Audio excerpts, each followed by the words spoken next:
Amigos bolivianos, les habla Jesús María Serna Moreno desde México. En esta ocasión, para hablarles del movimiento estudiantil de 1968 en mi país, que llevó a una matanza de estudiantes y de población civil el 2 de octubre de ese año. El movimiento, que fue un movimiento que duró más de 2 meses, un movimiento que logró el apoyo de varios sectores populares en nuestro país. Este movimiento se realizó en un contexto de un gobierno autoritario, muy represivo, el gobierno del presidente Gustavo Díaz Ordaz, de un partido que en México sigue en la actualidad gobernando, el llamado Partido Revolucionario Institucional. Un partido que había surgido después de la Revolución Mexicana, pero que poco a poco fue abandonando esos principios revolucionarios y se convirtió en un partido de gobierno, un partido de Estado. Y el movimiento estudiantil surge precisamente contra ese autoritarismo, un hecho importante que se da en los años 50 y 60 es el encarcelamiento de varios líderes. En ese entonces se habían dado varios movimientos, el movimiento ferrocarrilero y de ahí Demetrio Vallejo, que era el líder, fue apresado, y lo mismo Valentín Campa, que era miembro del Partido Comunista Mexicano y que también estaba preso. De manera que las organizaciones democráticas en México en ese entonces pues tenían esa demanda de libertad a los presos políticos, que era una demanda muy importante. Ese es el contexto en el que va a surgir este movimiento, y que tiene que ver también con el hecho de que en México estaban próximas las Olimpiadas de ese año. México era el país sede, y desde antes de iniciar las Olimpiadas se va a dar un ambiente festivo, y el gobierno mexicano va a intentar dar a conocer una cara bonita, digamos, de nuestro país a través de los medios de comunicación, organizando lo que llamó las Olimpiadas Culturales, en donde presentaban grupos de teatro, de danza, la música, el canto, etcétera, como una forma, digamos, de promover pues, a México a nivel internacional. En ese contexto, una de las hipótesis del movimiento, las causales del movimiento, tiene que ver con el hecho de que el gobierno quería tener en orden a México para las Olimpiadas, y para eso iba a ser algo que acostumbraba. Cuando iba a venir una persona importante, algún presidente, por ejemplo, el presidente de los Estados Unidos a México, lo que hacían era detener, sobre todo a los miembros del Partido Comunista, los metían a la cárcel y así mantenían el orden mientras se daba ese evento.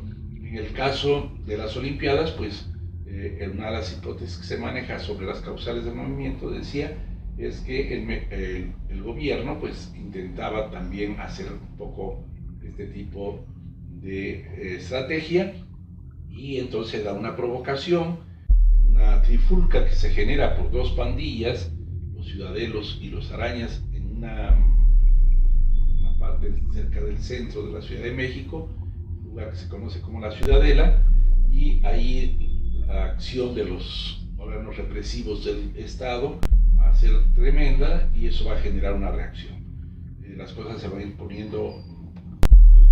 ir empeorando en la medida en que los estudiantes se organizan para protestar por la represión, que es brutal, y eso va generando más represión, y a cada acción de los estudiantes el gobierno responde con más represión.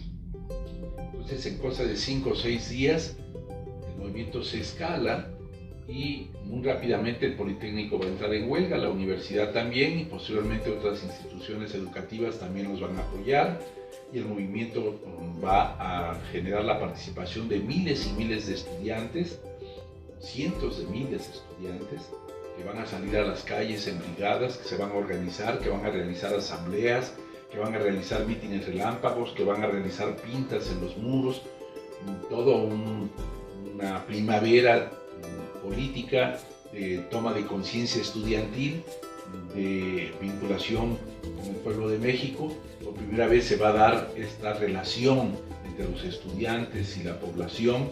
Los estudiantes van a informar, están informando, porque obviamente los medios de comunicación, tanto la prensa como la radio y la televisión, van a generar una especie de cerco informático o de cerco informativo, y van a impedir que las cosas se conozcan como realmente están ocurriendo.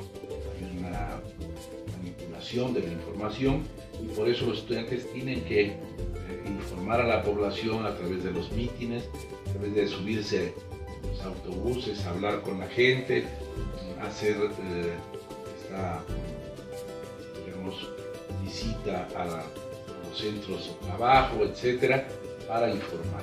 Y obviamente eso hace que el movimiento se vaya a las calles y que empiece, de hecho, a crecer por toda la ciudad.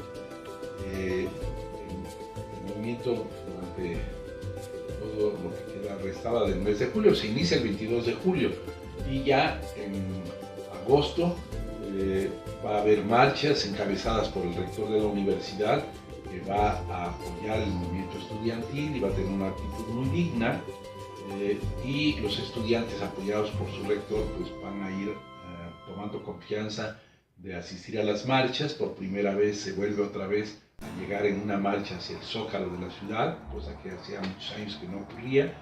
Las marchas van creciendo de número hasta llegar a algunas verdaderamente multitudinarias, y además algunas de ellas muy emotivas, porque, por ejemplo, la marcha del silencio, que se llamó así, creo que el 28 de agosto, una marcha que se vuelve muy emotiva y que llega de manera imponente hacia el Zócalo de la Ciudad de México, y que va a ser también de alguna manera reprimida, porque en la noche a alguien se le ocurre decir que había que esperar ahí, no irse después del meeting en el Zócalo, y invitaban al presidente para que se presentara un diálogo público, porque era una de las exigencias del movimiento, y para que resolviera los 6 puntos en los que se había concretado las demandas del movimiento estudiantil. Entre estos 6 puntos estaba destacadamente la libertad por los presos políticos y pues una serie de demandas, pues, para lograr el triunfo de ciertas libertades democráticas para nuestro país. El movimiento va a ser muy importante en ese sentido. Va a haber otras marchas. Como va creciendo el movimiento, el gobierno toma los planteles, las escuelas, militarmente, y en el Politécnico va a haber una defensa armada para evitar la toma de los planteles. Sin embargo, al final, de manera sangrienta, el ejército logra su objetivo y logra el control tanto del Politécnico, el Instituto Politécnico Nacional, como la Universidad Nacional de México, la Ciudad Universitaria. Entonces las escuelas son tomadas militarmente. Entonces el movimiento tiene que recurrir otra vez a organizarse en las calles. La Ciudad de México no se termina con el movimiento ni aún así. Entonces el gobierno después va a buscar la manera de aceptar el diálogo, y precisamente el mitin del 2 de octubre se enmarca precisamente en ese contexto, en donde ya se va a formar una comisión para el diálogo. Ese día, 2 de octubre, en la mañana, se habían dado las primeras pláticas, una comisión formada por el Consejo Nacional de Huelga y los representantes del Ejecutivo y el Legislativo de México. Entonces, ese era el ambiente, era un ambiente de optimismo que se tenía ese día, que de nuevo el movimiento volvía a cobrar fuerza, y en este mitin pues había que demostrarlo. Era un mitin pacífico. Se había pensado con anterioridad hacer también una marcha desde lo que es lo que nosotros llamamos aquí el casco de Santo Tomás hacia Tlatelolco, pero esta marcha se canceló pues para evitar provocaciones, porque había mucha presencia de militares y policías en la zona. Total que el mitin se realiza a eso de las 5 de la tarde en la Plaza de las Tres Culturas, que es una plaza emblemática porque tiene edificios como el Templo de Santiago, que es colonial. Están también las ruinas prehispánicas de Tlatelolco, centro ceremonial de Tlatelolco, y los edificios modernos de la unidad habitacional Manuel. Uno de esos edificios, el edificio Chihuahua, ahí se lleva a cabo el meeting, desde ahí hablan los oradores, empieza a las 5 de la tarde, 5:30 más o menos, y a eso de las 6 de la tarde con 10 minutos, cuando habían hablado los oradores, pues se va a dar la señal para la entrada del ejército a la plaza, a través de 2 bengalas verdes que se lanzan desde 2 helicópteros. Esa va a ser la señal para que se inicie la balacera. El ejército entró por los 4 costados de la plaza. Yo estaba con mi hermano en uno de los balcones del edificio Chihuahua, la parte de arriba, un poquito más elevada del balcón que se encontraba en el 3er piso del edificio, de donde estaban hablando los oradores. Y desde ahí pudimos observar cómo se acercaba el ejército. Venían marchando, se oía el ruido de los cascos de los soldados, de las botas, y era muy impresionante lo que estaba ocurriendo. Desde el micrófono los estudiantes decían que había que guardar la calma, que no había que aceptar la provocación, que era una provocación, que había que abandonar la plaza, pero en orden. Y en eso estaban cuando empezaron los primeros balazos que se iniciaron justamente en el lugar en donde estaban los oradores. Ahí había un grupo paramilitar, que ahora se le conoce como el Batallón Olimpia, y ahí fueron los que detuvieron a la mayoría del Consejo Nacional de Huelga, que los representantes que estaban preparadores. Algunos se escapan, se meten en algunos de los departamentos del edificio. Nosotros, mi hermano y yo, también tuvimos que subir a uno de los pisos más altos del edificio, y ahí estuvimos como unas 2 horas más o menos, hasta que se quemó uno de los departamentos de al lado, y el uno nos hizo salir. De ahí nos sacaron los soldados por las escaleras, nos bajaron a la plaza, nos pusieron de espaldas a la pared del edificio y de frente a la plaza, y ahí vimos escenas terribles, personas gritando en la plaza que necesitaban ayuda, que estaban heridas, camilleros que querían acceder a la plaza, pero los soldados se los impedían. La orden, decían, era de que nadie podía pasar a la plaza. En fin, fue una matanza terrible que duró toda la noche. Nosotros pudimos salir gracias a una señora que nos dijo que era nuestra mamá y que nos permitió salir de la plaza ilesos. Al otro día, pues apenas hubo tiempo de lavar la plaza de la sangre, para que se diera inicio a los Juegos Olímpicos, que empezaron unos días después, el 12 de octubre, y que de alguna manera mostraron el otro rostro de México, pues, que se había visto manchado pues, por esta matanza del 12 de octubre, con cientos de muertos.